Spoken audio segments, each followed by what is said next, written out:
Предтеча гражданской войны, тыкать друг в друга вилами, стрелять там из всех орудий, старт, пуск ракет. Вы навсегда можете стать врагами. Навсегда. Я приказываю тебе согласиться с моим мнением. Вендетта. Я в таких случаях применяю другой подход, и я поделюсь сегодня этим подходом. Будь готов к неожиданному. Завтра может быть другим, каким ты не видел его. Я приглашаю тебя стать участником движения успешных людей.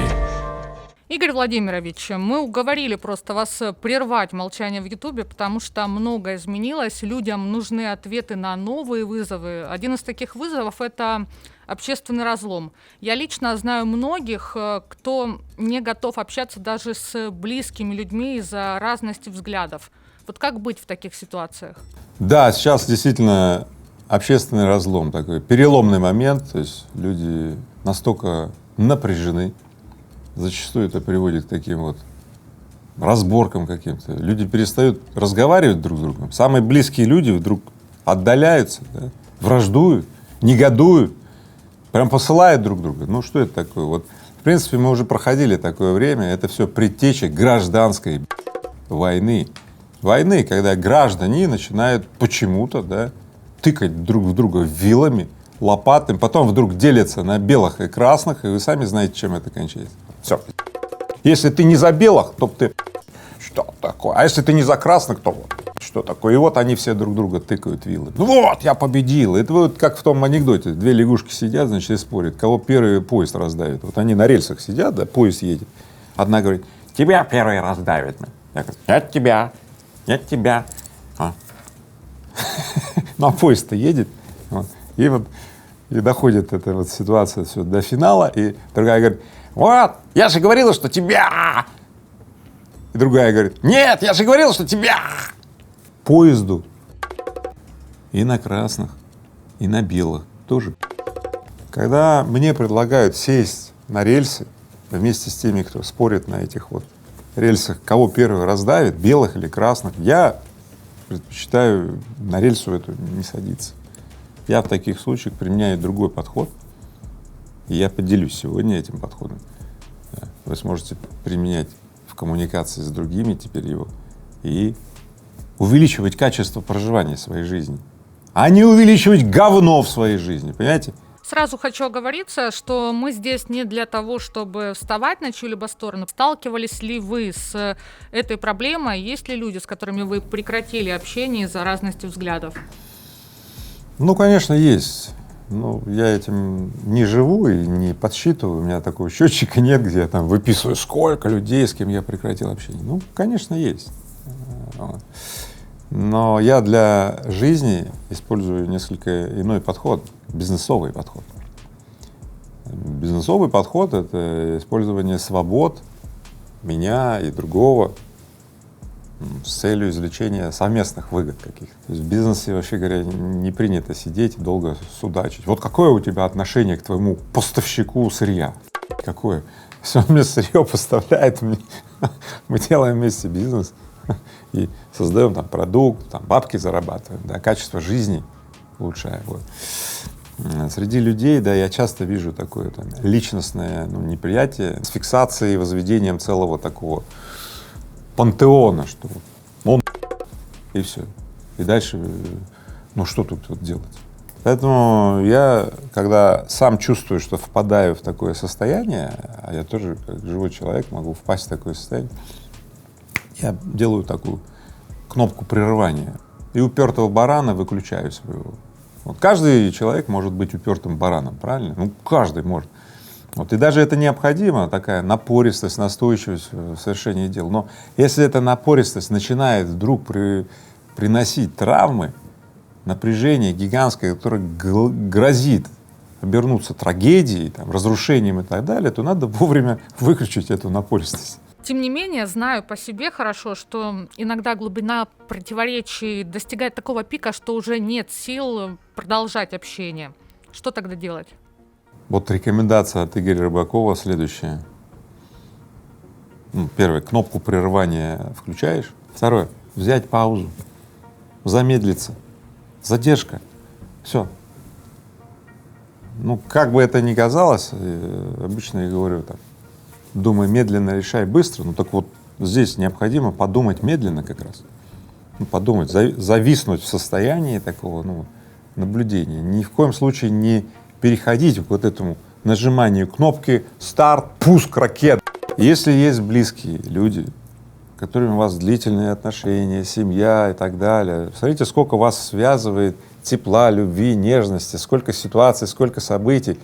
Но разве вот этот вот эпизод небольшой, противоречий, да, это основание для того, чтобы доставать все главные калибры и стрелять там из всех орудий? Нет, конечно. Вот чтобы это все просто увидеть, вот так увидеть, достаточно нажать кнопку прерывания и сделать задержку.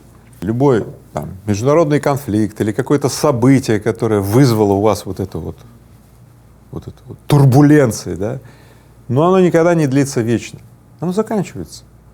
Все конфликты, все события закончились, все эти там сели за стол переговоров, договорились и так далее. Но если вы своего там родственника, близкого послали на, то ваши отношения навсегда могут прекратиться. Вы навсегда можете стать врагами. Навсегда, понимаете, навсегда. Все. И потом пожизненная месть, вендетта. Не разрушайте отношения с родными, близкими, с друзьями, родственниками, партнерами, да? Не разрушайте. И у меня, конечно же, есть свои личные переживания, очень глубинные с этим связанные. И я хочу однажды сделать такую исповедь, что ли. Я придумаю, как и что это будет, это вряд ли будет публичная история. Что-то изнутри меня прям идет наружу. Я сам хочу это разглядеть вместе с теми, кто будет в момент моей исповеди со мной. Игорь Владимирович, а получается, людям с разными взглядами тогда вообще не стоит поднимать тему, которая их обоих волнует? Ну, как бы да, если люди радикальные и приглашают собеседника занять его радикальную позицию, то это не приглашение, это же доминация. Я приказываю тебе согласиться с моим мнением. Ну, что он в ответ получит? Ну, радикализацию мнения другого. Даже если у него изначально не было радикальной позиции, он в нее станет. От защиты, просто от защиты, от сопротивления. Ну, кому понравится, что собеседник приходит и говорит: я прав, ты сейчас должен согласиться со мной, что я прав. Поэтому большинство таких бесед, в общем-то, кончается какими-то ссорами, там, поножовщинами, какими-то, даже не дебаты, дискуссии, беседы. Какие дебаты? Это просто какое-то как давление друг друга и так далее. Вот и все. Я рекомендую так: не делать выводы о том, что у человека такой взгляд и мнение. Если человек только что был в компании, где был такой вот радикальный взгляд, или его самого избили только что, ну, избили, и он вышел из какой-то там компании, ну вот он как будто бы в нем это вот остаточное радиационное токсическое свечение есть, и он пришел и на тебя вот это вот выплескивает. Ну обними его, скажи: я тебя понимаю, бро. Он такой: вот такие взгляды, ты говоришь: я тебя люблю. Вот вы уже съехали, ну, на тормозах, вы не подключились, вы не сели на рельсу вот этого токсикоза и так далее. Вот такая рекомендация. Возможно ли возникновение разногласий, которые происходят между близкими людьми в бизнесе? Может ли, к примеру, сорваться из-за разности взглядов выгодная сделка или быть расторгнуты какие-нибудь деловые отношения? Угу. Да, интересный вопрос. Вот когда мужчина с женщиной, у них семья, и вдруг они разводятся. Развод, там, как будем имущество делить и так далее. Возни столько. Я всегда говорю: слушайте, подойдите к этому по-бизнесовому. Ну, как квартиру делить? Ну, там что, ее надо как-то продать и так далее. Переезд. Как только начинаешь к делам, к своим мыслям относиться по бизнесовости, тут же возникает какой-то клей. Разводиться. Давай помиримся. Лениво это все туда. Вот, то есть, ну, лениво не в смысле плохо лениво, а да полезно лениться, понимаете, полезно. Мы порой в режиме вот этих эмоций, мы такого наворотим, что потом 10 лет разгребаемся и разгрести не можем. Поэтому при взаимоотношениях с людьми, любых видов взаимоотношений, и взаимоотношений между странами, вот в этой геополитике, конечно, бизнес-подходы хороши как никогда. Поэтому многие сейчас вот иностранцы, которые типа ушли из России, они ушли, конечно же, с возможностью вернуться, продав акции менеджменту с опционом на обратный выкуп, например. Конечно, некоторые, например, предприниматели вот, иностранные, они ну, там, рвут окончательно все. Таких 9% всего. Есть еще один пример, который я хочу сказать. У меня в жизни был, когда мы делили с партнером бизнес. Вот бизнес разделен, все. И в последний момент мы такие говорим: так получается, что вот был один бизнес, у него была капитализация, был статус, влияние, репутация и так далее. А когда мы его на две части разделили, ну, рынок так устроен, что каждая из частей будет стоить сильно меньше. А самое главное, смотрите, эти штуки, когда разделились, они что начинают? Они начинают доказывать друг другу, кто лучше, кто правее, кто более хороший, ну, в общем, конкурировать, воевать и так далее. Вот он, наглядный пример того, как отсутствие бизнес-подходов, знаете, может запустить, ну, скажем так, уничтожение стоимости, уничтожение ценности. Так что было в тот момент? Короче, в тот момент, когда мы уже почти все, вот сейчас подпишем бумаги, все, разъезжаемся и все, мы с партнером такие говорим: слушай, давай не будем спешить. И что потом произошло? В течение 3 последующих лет мы нашли комбинацию, мы остались вместе, и стоимость компании выросла вот так.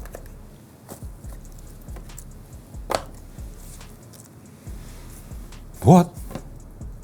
Но за это как раз-таки бизнес упрекают в лицемерии и алчности.